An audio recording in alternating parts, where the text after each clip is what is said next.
There are three ways to look at the mysterious connection between the mind and the body. First, we can look from below, seeing the mind as nothing more than the product of matter. In this view, every thought, every emotion, every impulse is simply the outcome of brain activity. Consciousness, then, is a byproduct of physical life. The soul? Just a poetic invention, conjured up to explain the more complex workings of the brain. This is the worldview of classic materialism. The second perspective sets mind and body side by side, either as parallel systems or as interlocking forces.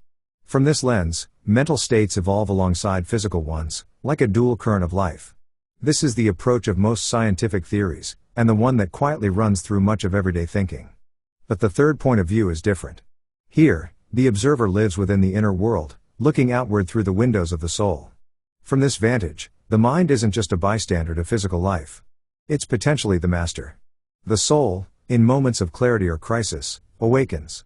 It acts, it directs, it overcomes.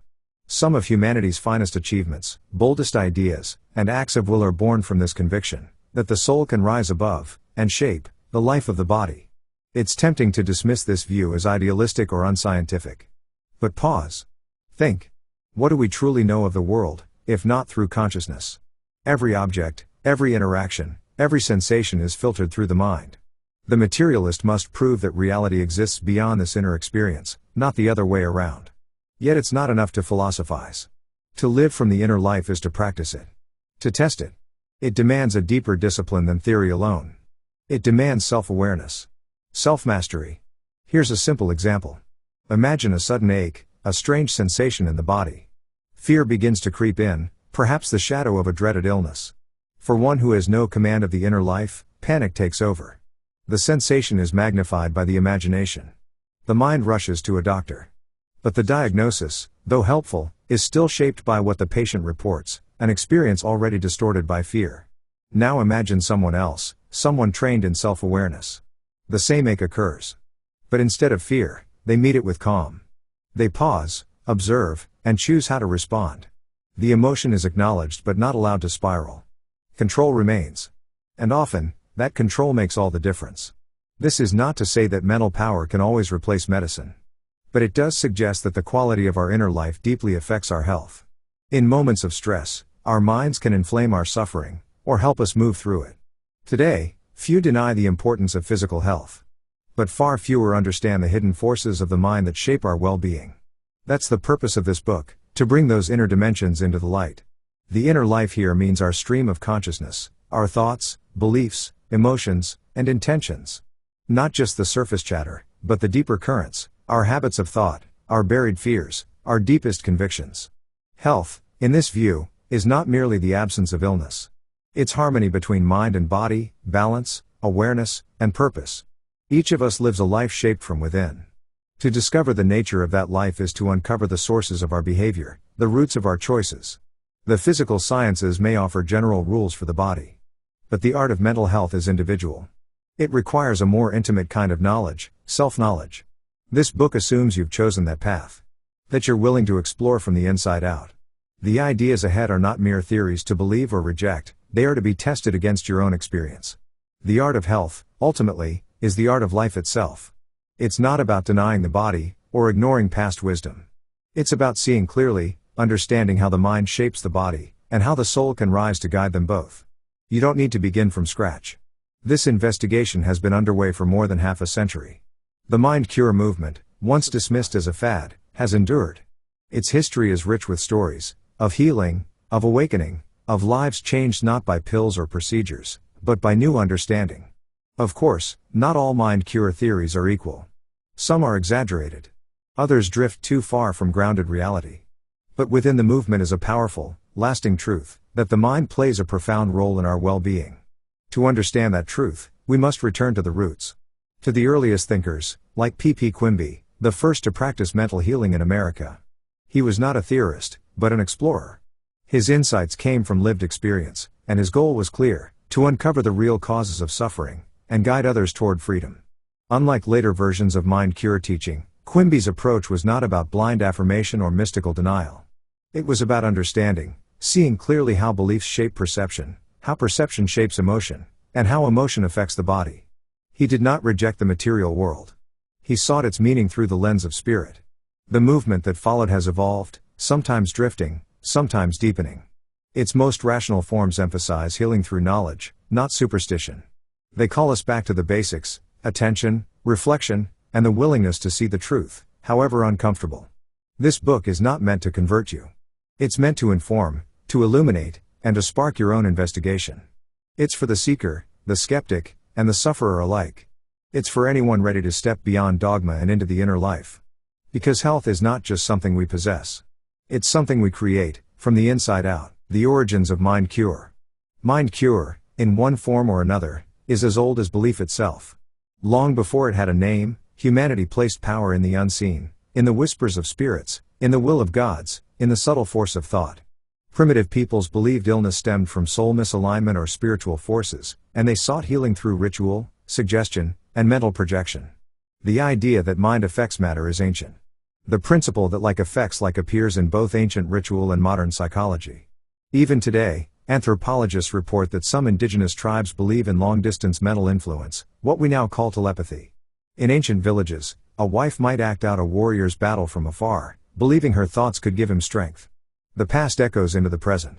The same foundations that underpin today's mind cure movements, belief, focus, suggestion, can be found in forgotten temples, in tribal chants, and in the sacred texts of the world. In India, the teachings of the Buddha, the Vedas, and the Upanishads speak clearly of the mind's power over life. All that we are is the result of what we have thought, says the Dhammapada. And in another passage, what a man thinks, that he becomes. Modern affirmations, visualizations, and prosperity claims? They were already present thousands of years ago. Ancient Hindu scriptures even list specific mental rituals for every imaginable condition: fever, paralysis, heartbreak, jealousy, childbirth. They suggest that even spring water can become healing, if imbued with the right intention. They understood what we are only now beginning to rediscover: belief changes biology. Plato, too, saw that illness often results from imbalance. His solution? Temperance. Self-control. Harmony between the mind and the body. A beautiful soul in a well-tuned vessel. Later, the Stoics and Epicureans taught the value of calm, of equanimity, of turning inward to find peace, an early glimpse of psychological healing. Through the Middle Ages, stories of miraculous healing persisted, whispered through churches and monasteries. But it was not until the 19th century that the scattered wisdom of ages began to coalesce into a new idea, that the mind might cure the body, deliberately, measurably, scientifically. This revolution began not in a laboratory or a university, but with one quiet man in New England, Phineas Parkhurst Quimby. Born in 1802 in New Hampshire and raised in Maine, Quimby had little formal education but a deeply inquisitive mind. He was a mechanic by trade, an inventor by nature, and a philosopher by spirit. In the 1830s, he encountered mesmerism, an early form of hypnosis, and became fascinated. He began conducting experiments, hypnotizing subjects, and testing the limits of mental suggestion. His breakthrough came when he realized that his mesmeric subject wasn't diagnosing illness independently. Instead, the subject was reading the beliefs of the patient, or those nearby. Quimby saw clearly: beliefs shape perception. And perception shapes health. From that moment, he abandoned mesmerism. He turned inward. Over years of quiet, focused experimentation, he developed a radically new understanding: disease is not a thing. It is a state of mind, a belief held so deeply, it manifests in the body. Quimby began working with patients, not with medicine or manipulation, but with conversation. He would describe their ailments in precise detail, then explain how those conditions were rooted in mental error. In doing so, he helped them correct their thinking, and in many cases, the body followed. He claimed no power. He entered no trances. He used no drugs. His only tool was clarity. If I can remove the false belief, he said, and establish the truth in its place, that is the cure. People came to him when they had no hope left. Some were scheduled to die. And yet, many walked away healed, not because of magic, but because their beliefs had changed. Quimby's understanding was simple, yet profound: the mind, when aligned with truth, has power over the body. He rejected the label of faith healer. He was not working with imagination or placebo. Pain, he said, is real to the one who feels it. But the cause may lie not in the body, but in a mistaken belief, a belief as powerful as a dream that feels entirely real. Quimby viewed the mind as spiritual matter, capable of being shaped. Disease, to him, was simply mental disorder, a deviation from truth. By correcting thought, one could restore health. This, he believed, was the true healing method demonstrated by Jesus, not miracles, but mastery. For over 20 years, Quimby refined his ideas, treating thousands of patients across Maine and New England. He wrote extensively, essays, letters, explanations, always with the hope that others might learn, might practice, might heal. Among those who came to him were people who would go on to develop their own systems, some rational, some extreme. He laid the foundation, and others built atop it. He was deeply spiritual, but not religious in the traditional sense. He believed truth could be discovered, not revealed. He distrusted dogma and doubted tradition. And yet, in the teachings of Christ, he saw a reflection of his own discoveries. He came to believe that Jesus healed not by divine exception, but by scientific principle, one that could be understood and applied by all. Despite opposition from doctors, skepticism from scholars, and rejection by the mainstream, Quimby persisted. He took whatever payment his patients could offer. He never sought fame. He worked until his body, at last, gave out, worn not by illness, but by dedication. His final words to his son were simple: "I know I'll still be with you." This is no different than a journey to another city. He passed in 1866, convinced of the truth he had spent his life uncovering. Quimby left behind no school, no church, no movement, only pages of thought, letters of insight, and lives transformed. And yet, his legacy seeded a quiet revolution. The belief that the mind can heal is no longer fringe. Today, scientists explore neuroplasticity, the placebo effect, and psychosomatic medicine. Researchers confirm what Quimby intuited: thoughts shape physiology. Belief alters biology. Perception becomes reality. In the end, Quimby asked only one thing: that each person test truth for themselves. Examine your thoughts. Unlearn your errors. Seek wisdom. And above all, believe that health can be made, not just received. This was the heart of his work. Not faith healing. Not magic. But reasoned understanding. Practical truth. And the quiet conviction that within each of us lies the power to rise, a turning point in light and healing. It was in 1862 that I first met Phineas Parkhurst Quimby. 6 years of pain had brought me to his door, after every known treatment had failed. I arrived more with fear than hope, clinging to the thinnest thread of faith, burdened by years of suffering and resigned to what I had been told was God's will. But the moment I met him, everything began to change. He welcomed me not with judgment or skepticism, but with a calm, searching kindness. His presence alone seemed to speak volumes. He didn't deny my pain. Instead, he explained it, not as a punishment or incurable fate, but as a misunderstanding of how life and thought truly work. He saw clearly how I had come to be so unwell, and gently began guiding my mind toward freedom. From the very first session, something shifted inside me. A new light dawned. Not from magical treatment, but from understanding. Quimby's words were unlike anything I had ever heard.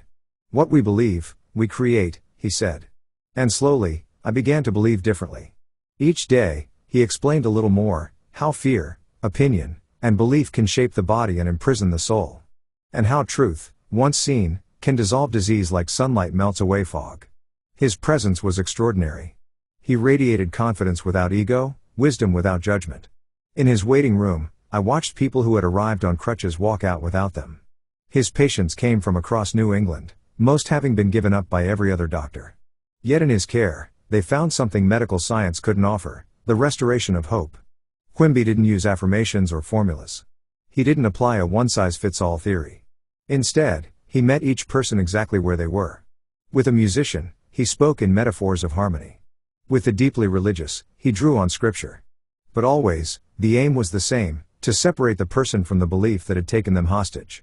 He explained illness as a mistaken idea that had attached itself to the mind, shaped by fear and reinforced by authority. The cure wasn't an argument. It came through clarity. When the false belief was exposed and replaced with truth, the body followed. To sit in his presence was to sit with truth made human.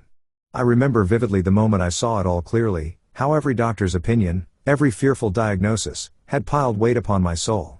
And how that weight began to lift as I understood it wasn't the pain itself that imprisoned me, but the story I had been told about it. Quimby's method was deeply personal, deeply spiritual, yet entirely practical. He rejected both the superstitions of mesmerism and the rigid dogma of medicine. He never claimed divine powers. He simply knew the mind, and its healing potential, more intimately than anyone I have ever known.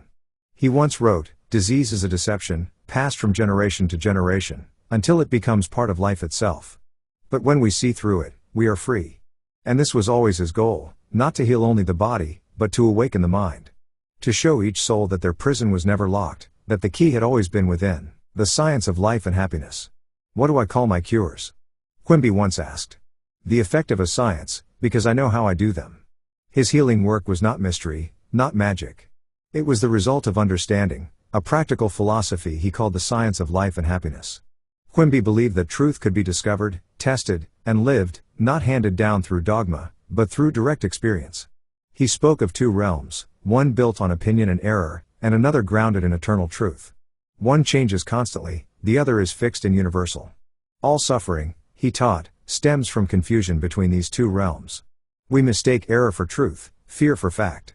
And in that misjudgment, disease is born, not from imagination, but from misinterpretation. Quimby saw each human as caught between these worlds. The natural man, ruled by shifting beliefs, opinions, and outside influences. And the scientific man, rooted in inner wisdom, the Christ spirit within, that connects us to eternal truth. His first great discovery was this: belief shapes experience.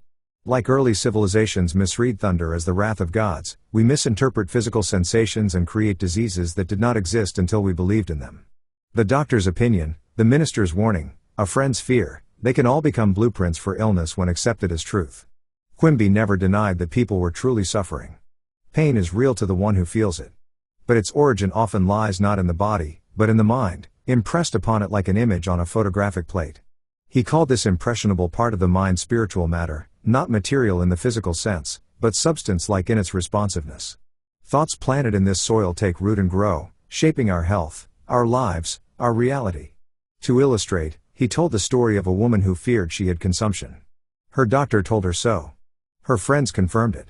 The fear became a fact, not because her lung was diseased, but because her belief made it so. Quimby's cure? Not a pill. Not a denial. But an explanation, a new understanding. As she began to see how her mind had been influenced, the fear lifted, and her health returned. He described it like reading a sealed book. The patient sees only symptoms, but through wisdom, the healer reads the truth beneath the surface. As the truth changes the mind, he wrote, light takes the place of darkness, and disease disappears. To Quimby, every idea has form. It is condensed thought, with power to shape our spiritual matter, especially when it carries the weight of authority. If someone we trust tells us we are ill, we believe it. And in that belief, we create what we fear. But just as false beliefs can destroy, true understanding can heal. This is the essence of Quimby's science, to expose the lie, replace it with truth, and set the mind free. He taught that our identity, what he called the real man, is not our changing thoughts, not our fears, not our beliefs. It is the deeper self that remains constant, a part of eternal wisdom, untouched by disease or error. Disease, then, is a dream, a nightmare we enter through ignorance, and awaken from through knowledge. Quimby once said, man was no more liable to disease than the beast, until he began to reason, and reasoned in error. The cure is not found in fighting the body, but in freeing the mind. His work was more than healing, it was awakening. He believed that as long as we are ruled by opinions, we are in bondage. But when wisdom reigns, health and peace follow. He healed not through faith, not through force, but through light, shining into the darkest corners of fear, until truth could be seen, and the prisoner set free, the real man and the science of life. According to Quimby, man is more than flesh and blood. Beneath the surface lies a spiritual self, capable of hearing, seeing, feeling, and even healing, independent of the body. This true self is not bound by organs or nerves. It is life, wisdom, and consciousness, and it survives beyond the body. He taught that the senses, sight, sound, taste, touch, and smell, are not products of the body, but of the soul. The body is only the instrument. The real man, the spiritual man, is eternal. Our suffering begins when we mistake the body for the self, when we attach our identity to opinions, labels, and fear. Quimby called this confusion bondage to matter. And it is this bondage that lies at the root of disease. The world, he said, teaches us to trust in appearances. We see a symptom, we hear a diagnosis, and we believe it. That belief, once planted, takes root in what he called spiritual matter, a subtle, responsive realm within the mind. There, it grows, spreads, and manifests as illness. But there is another way. Man, when guided by wisdom instead of opinion, can separate truth from error, and heal. Quimby taught that disease is not a punishment from God, nor a flaw in creation. It is an error in perception. A misreading of sensation. A false belief given power. He discovered that the true mind, the one aligned with divine wisdom, is unchanging, free, and eternal. The natural mind, by contrast, is shaped by fears, superstitions, and outside influences. And it is this natural mind that builds disease. To heal, we must become conscious of what shapes us. We must move from opinion to truth, from blind acceptance to deep understanding. And in doing so, we reclaim our identity, not as victims, but as creators. Quimby's work revealed that the same invisible wisdom that heals is present in all of us. He believed that anyone could awaken to this truth and become their own physician. That man could be free, not just from disease, but from fear, dogma, and limitation. He rejected the idea of a wrathful God, built from man's fears.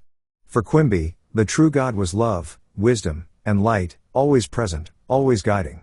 The divine was not separate, but immanent, alive in every heartbeat, in every breath. In his final words, Quimby pointed not to himself, but to the deeper power working through him. "I stand on the rock of truth," he wrote, striking down every error with the axe of wisdom. To live by this truth, he taught, is to die to illusion.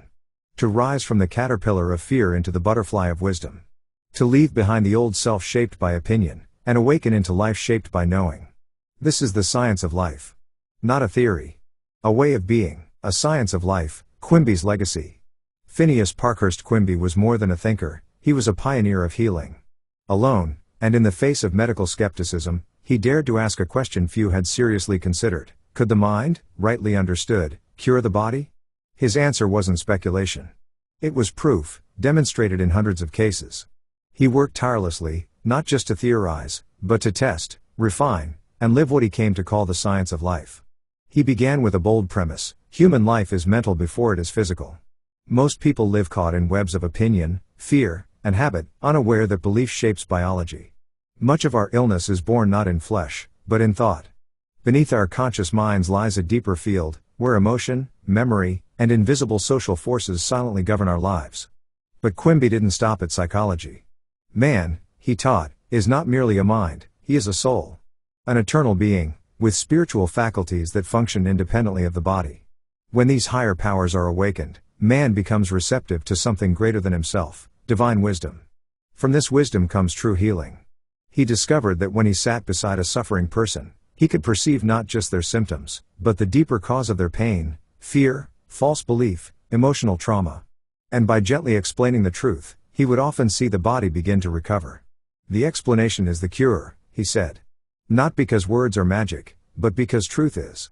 When we understand how our suffering is built, piece by piece, belief by belief, we gain the power to unbuild it. Health is not the absence of disease. It is the presence of wisdom."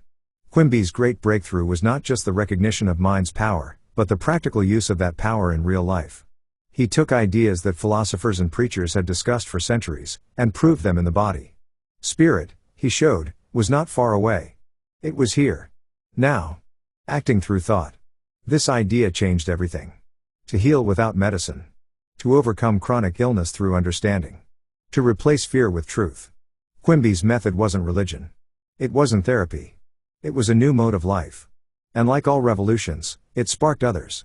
One such spark caught fire in a former minister and scholar named Warren Felt Evans. He visited Quimby, was healed by him, and instantly understood the depth of what he had found. Evans went on to become the first author to write books explaining this new science of mind and healing. His works, The Mental Cure, Mental Medicine, Soul, and Body, helped spread the movement far beyond New England. They described how belief becomes biology, how wisdom heals, and how the Christ within is not a distant myth but a living truth, ready to be realized by anyone. Evans honored Quimby as the source of it all, calling him one of the most successful healers of this or any age. His books translated Quimby's insight into language the world could understand. And in doing so, he helped lay the groundwork for what would become the modern mind cure movement. Other followers continued the work.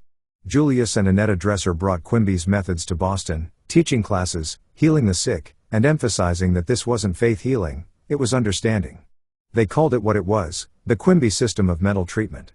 It required no rituals, no medicine, only truth, clearly understood, deeply applied. In their teachings, the central idea was this: man's understanding of himself is the key to health. Not blind belief. Not rigid doctrine. But direct experience of truth.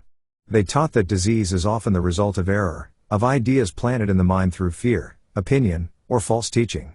But if we can see clearly, we can uproot those ideas. The cause of suffering is internal. So is the cure. Their classes began with the power of thought, then expanded to the nature of God, the illusion of matter, and the eternal continuity of life. Death, they said, is not the end. It is a passing event. The real man is spiritual, and therefore immortal. They emphasized the Christ within, not as a historical figure alone, but as a living consciousness that each of us can access. Jesus, they said, embodied that truth. But it is not his alone. It belongs to all. Their work was calm, practical, quietly revolutionary. They didn't seek fame or create dogma. They lived what they taught, that wisdom is already within us. That we are not victims of fate. That healing is possible, when we awaken. Today, much has evolved. New terminology, new philosophies, and broader insights have built upon their foundation. But the core remains. Life is spiritual. Thought shapes reality. Truth heals. And wisdom, once seen, can set us free. The truth that sets us free. Can we know God? Some say he is unknowable, a mystery beyond reach. But how can we love what we cannot even begin to understand? True love requires some sense of the beloved. If we are to love God, we must know at least something real about him. Many imagine God as a man, limited in form, distant in space. But God, if truly infinite, cannot be contained in shape or place. He is not somewhere, he is everywhere. Not just in power, but in presence. Look around, this universe, with its order and design, reveals a vast intelligence behind it all. That intelligence, uncreated and eternal, is God. If God is perfect, his plan cannot change. He has already acted with complete wisdom, and his creation unfolds as part of that original design. We are not separate from that plan, we are part of it. We are not outside of God, we live within him. All that exists is, in some form, a manifestation of the one source. In him we live and move and have our being. What is God, then? He is life, truth, love, wisdom, patience, power, harmony, and every good thing we know. Wherever you find real love, real truth, real wisdom, you have found God in action. And if these qualities exist within us, even in part, then God is present in us. Not figuratively. Literally. Every act of kindness, every spark of insight, every patient word is God's own quality flowing through the soul. So we begin to see, we are not self-made. The good in us is not our possession. It is divine. We are channels, vessels, manifestations of a greater life moving through us. But this divine presence cannot act fully through a soul ruled by selfishness. Self-interest closes the channel. Love opens it. Through unselfish action, through care for others, we become receptive to wisdom, to healing, to freedom. This is why Christ taught love as the highest command. Not only as virtue, but as the key that unlocks divine power. Love your enemies. Do good to those who hate you. These aren't lofty ideals, they are instructions for spiritual strength. If God is our very life, our task is simple, to be open. To receive. To follow that still voice of wisdom in each moment. And in doing so, to know peace. To be free. Free from fear. Free from opinion. Free from sickness and sin, not because we pretend they don't exist, but because we understand their roots. Because we know how to unlearn them. Truth, said Christ, will make you free. Free from the fear of death, for we are already eternal. Free from the fear of suffering, for we are not victims, we are expressions of divine life. Free from bondage to beliefs, because we can live in light. And what is this truth? That we are spiritual beings. Born of God. Living in God. And gifted with his powers, so far as we are willing to receive them. When Christ healed, he often said, "Your sins are forgiven." He saw sickness and sin as intertwined, both arising from misunderstanding. From false belief. From ignorance of our true nature. But we can learn. We can awaken. And in that awakening, the world changes. The body heals. The heart quiets. Fear fades. This is not mere belief, it is understanding. Practical, living truth that transforms daily life. In every moment, we can choose to live from spirit or from fear. From love or from ego. And the more we choose truth, the freer we become. So stand fast in that freedom.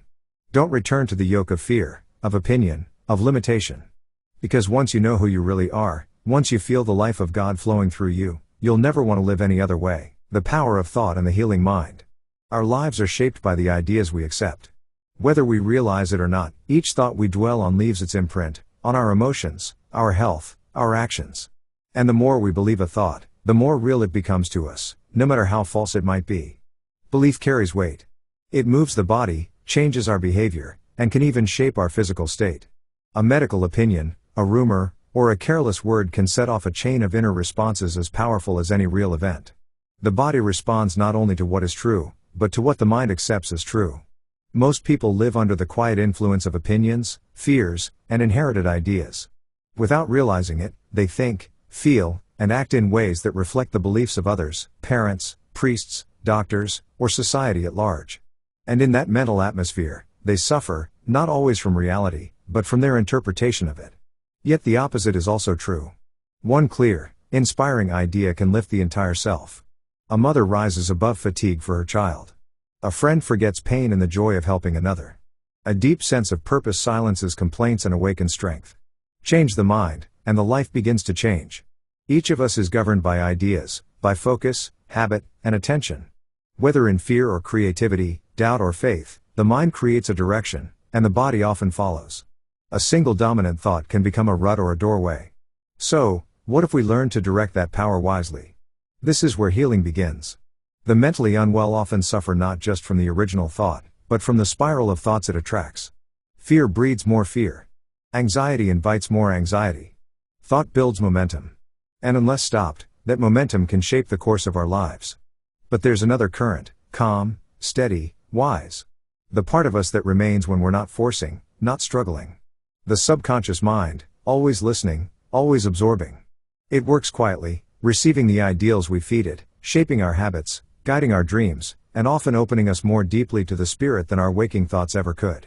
This inner world is not chaos, it's a field of incredible order. It takes direction. It reflects what we dwell upon. And it can be gently guided by clear intention, repeated truth, and calm purpose. That's why the power of thought is not just about affirmations or mental declarations. It's about intelligent direction.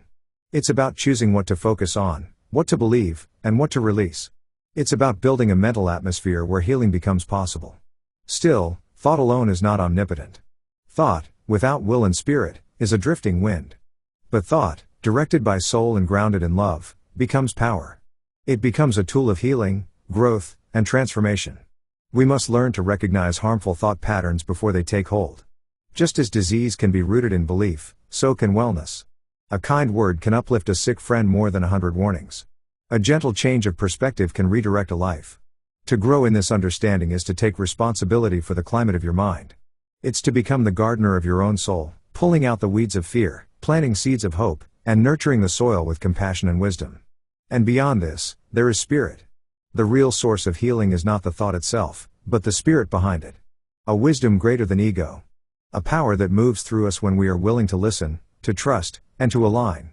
The true transformation begins when thought flows not from fear, but from love. Let this be your guide. Not every thought must be believed. Not every fear must be followed. Not every old idea must stay. Instead, choose truth. Choose clarity. Choose the thoughts that bring peace, strength, and healing. And let your life, one moment at a time, begin to reflect that choice. What really heals? Healing is one of the deepest, most difficult aspects of the spiritual life. It's not just theory, it's experience. And those who know it best rarely explain it in rigid terms. There's mystery in the process, not because it's mystical in the vague sense, but because it transcends ordinary language. Like the secret life stirring beneath the winter ground, healing often begins unseen. Science may trace every chemical involved in growth, but cannot name the force that awakens life. So too with healing. We may describe faith, suggestion, prayer, or presence, but these are only parts of a greater whole. Sometimes healing arrives in unexpected ways. A shock breaks through years of illness. A simple word sparks hope. A shift of attention restores balance. The healer does not own the cure, they are a vessel through which something higher works. So what heals? Not belief alone. Not suggestion alone. Not willpower, not imagination, not any single factor. Healing is the release of something deeper, wisdom, spirit, life. And it often begins with receptivity, the quiet willingness to be open, to let go, to be helped. Every soul differs. Some resist healing. Others yield instantly. Children and the elderly are often most responsive. But receptivity isn't always conscious. Sometimes healing works beneath awareness, and the effects emerge later, quietly, steadily, like light filling a dark room. The healer, too, must prepare. Not by force or command, but by entering into a deeper alignment with spirit. Before they touch another soul, they must climb the mountain of stillness, leaving behind sensation, thought, and self. Only then can they say, "Peace, be still," not as a wish, but as a command from deep knowing. The true healer doesn't push energy or dominate will. They don't impose ideas. Instead, they become a presence, radiating calm, clarity, and conviction. They listen to the atmosphere of the one before them, discerning not only the symptoms but the hidden fears, memories, and distortions within. And when they speak, sometimes silently, it is from the center of a larger life. Their words are not mere affirmations, they are vessels of spirit. Healing isn't talk. It's contact. It's alignment. It's surrender to the source. Disease, then, is not always a simple belief or a bodily malfunction. It is often a whole state of being, mind, emotion, memory, body, and habit. It may begin with a fear or trauma, then grow through misinterpretation and reaction. True healing addresses not the symptom alone, but the whole person. The healer's role is to help the patient reconnect, with their own strength, with the spirit within, with the wisdom of their being. This process doesn't always look miraculous. Sometimes it's gentle, subtle. Sometimes it takes time. But always, it moves in harmony with a deeper rhythm. Even in silence, healing can occur. Just sitting in a sacred space, open and trusting, can awaken something dormant in the soul. Words may fail, but presence never does. Ultimately, it is not my power or your will that heals. It is the life of God, already within us, waiting to be recognized. The best healing happens not through force, but through release. Not by grasping, but by yielding. This is not suggestion. Not manipulation. Not hypnosis. It is communion. The healer aligns with the spirit, and through that alignment, the soul in pain begins to remember its origin, its power, its peace. The result? Change. Sometimes subtle. Sometimes dramatic. But always real. So, what heals? Faith. Receptivity. Compassion. Understanding. Alignment. And above all, the spirit that flows through all when we open the door. To live in that spirit is to realize, we do not heal, we are healed. We do not control, we cooperate. We do not command, we trust. Healing is not something we manufacture. It is something we welcome. And so the greatest healer is not the one who performs miracles, but the one who helps others remember the miracle they already are. Healing is spiritual awakening. The true healing experience cannot be fully understood until it's lived. Descriptions can only hint at its depth, like poetry pointing towards something sacred. The process must be tested, experienced within, before it becomes real. For healing is more than method, it is a spiritual event. Most people begin with the mind, affirming health, imagining divine presence, cultivating peace. The healer enters a quiet awareness, seeing the patient not as broken, but as already whole in spirit. They imagine God as present, surrounding and filling the patient with perfect love, wisdom, and calm. In this space, fear dissolves. The healer doesn't impose thought but gently offers the image of the patient as serene, wise, and open to divine guidance. The healing thought might be as simple and powerful as this. You are perfect in design. Your pain is not punishment, it's the result of mistaken ways. Now release it. I am your wisdom, your strength, your peace. Let me flow through you. And then, something shifts. The patient might not fully understand it, but later, they feel lighter, clearer, changed. A thought arises, not directly spoken, but inspired, I can choose better. I can live wiser. The healer has realized it, and the patient has caught the light. Is this practical or visionary? Let your own heart decide. When the healer and the patient join in purpose, one longing to give, the other open to receive, something always moves. Something divine. Doubt only delays the inevitable. Like sunlight spilling from a star, the presence of God cannot be stopped. Minds mingle. Spirit flows. Healing begins. This process is not about asserting power, but surrendering to it. The healer becomes a channel, not the source. In that moment, self dissolves. Only God remains. The patient is not fixed, they are awakened. Such healing, though silent, often leads to a full life philosophy. If all good comes from God, then the soul is not the source, but the recipient. This insight leads to humility, to love, to service, and a deeper dedication to the divine. Many find it easier to help others than to help themselves. Healing, at first, is often relational. We remember that we are members one of another. But the same principle holds inward. The soul learns to speak to itself, to offer compassion, to bring the higher self into alignment with the struggling self. This isn't a denial of reality, it's a redirection of attention. It's learning to rest in the present moment, free from pressure, striving, or fear. To let go of the past, quiet the future, and live, fully, gratefully, in the now. From this stillness, we begin to see how much energy has been wasted in anxiety, how often we've chased stimulation, escaped boredom, or obsessed over control.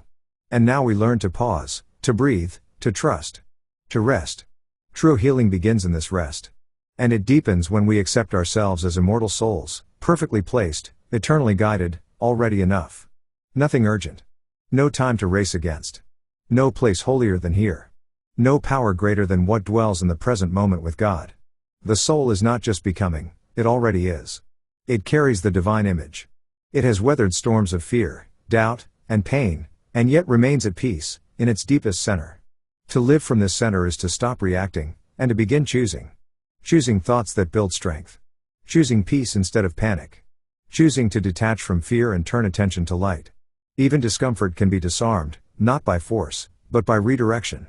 A new center of calm, a willingness to wait, a gentle detachment from the restless mind, these become tools of healing.